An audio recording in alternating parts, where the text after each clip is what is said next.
మా అన్న ఫోన్ చేస్తుండు కదనే. నీకేం చెప్పినా అక్కడ ఫోన్ స్విచ్ ఆఫ్ చేయమని చెప్పిన నా మాట విన్నావా? ఫోన్ లిఫ్ట్ చేయాలా వద్దా? ఎందుకోసం చేస్తా ఉండు, ఒకసారి లిఫ్ట్ చేసి మాట్లాడు. హలో అన్న.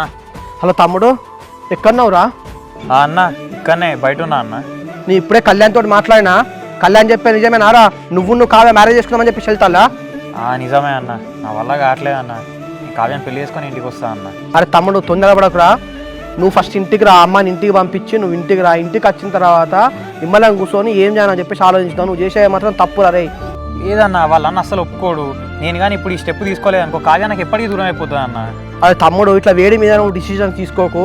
ఇప్పుడు నువ్వు కనుక అమ్మాయిని మ్యారేజ్ చేసుకుంటే వాళ్ళ అన్న ఇంటికి వచ్చి లొల్లి ఎత్తాడు, పెద్ద పంచాయతీలు అయితే ఊర్లో ఇన్ని రోజులు సంపాదించుకున్న పరువు మొత్తం పోతారా. ముందే చెప్తానా, నువ్వు మాత్రం ఇంటికి రా. ఇంటికి వచ్చినాక నిమ్మలం కూర్చొని మాట్లాడదాం.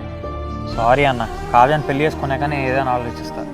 అరే తమ్ముడు, మా అందరి మాట వినకుండా నువ్వు ఇట్లా పోయి అమ్మాయిని పెళ్లి చేసుకుంటే చాలా గొడవలు అవుతాయిరా. అనవసరంగా మీ లైఫే స్పాయిల్ అవుతుంది, అర్థం చేసుకోరా. లేదన్నా, మేము ఇన్ని రోజులు మీ గురించి ఆలోచించే చాలా ఓపిక పట్టుకొని ఉన్నామన్నా, కానీ మా వల్ల కావట్లేదు. సరేరా తమ్ముడు, నా మీద అయితే నీకు నమ్మకం ఉన్నది కదరా. ఇన్ని రోజులలో నువ్వు ఏది కావాలంటే తీసుకొచ్చి పెట్టినా ముందు.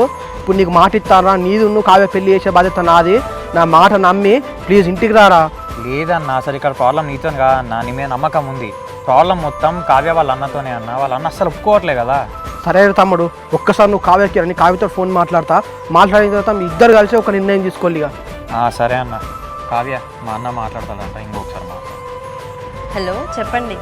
కావ్య, నేను నీ మంచి గురించి మా తమ్ముడి మంచి గురించి ఆలోచించే చెప్తానా. మీరు చేసేది మాత్రం 100% తప్పు.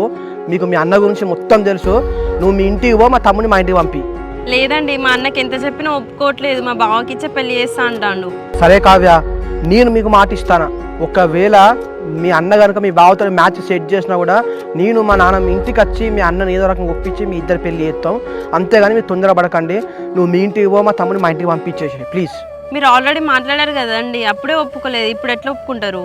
సరే కావ్య, ఇప్పుడు మీ అన్న ఒప్పుకునే వరకు ట్రై చేద్దాం, ఏదో రకంగా ఒప్పిద్దాం. అంతేగాని మీరు ఇట్లా చేసుడు కరెక్ట్ కాదు. ఎందుకంటే రేపు ఫ్యూచర్లో మీ ఫ్యామిలీ ఒప్పుకోకుండా పెళ్లి చేస్తే చాలా ప్రాబ్లమ్స్ వస్తాయి. మీరే హ్యాపీగా ఉండలేరు. అర్థం చేసుకొని ఇంటికి వచ్చేయండి. సరే అండి. హలో అన్న. అరే తమ్ముడు, అనవసరంగా ప్రాబ్లమ్స్ అని క్రియేట్ చేసుకోకు. నువ్వు ఇంటికి రా, నేను గ్యారంటీ ఇస్తానా మీ ఇద్దరికి పక్క పెళ్లి చేస్తా. సరేనా? సరే అన్న, నాకు కొంచెం టైం నేను ఆలోచించుకొని చెప్తా. బావా ఏమన్నాడు కార్తిక్ బావా? ఆలోచించుకొని చెప్తా అన్నారు. మ్యాక్సిమం నాకు తెలిసి వచ్చేస్తారు ఇంటికి.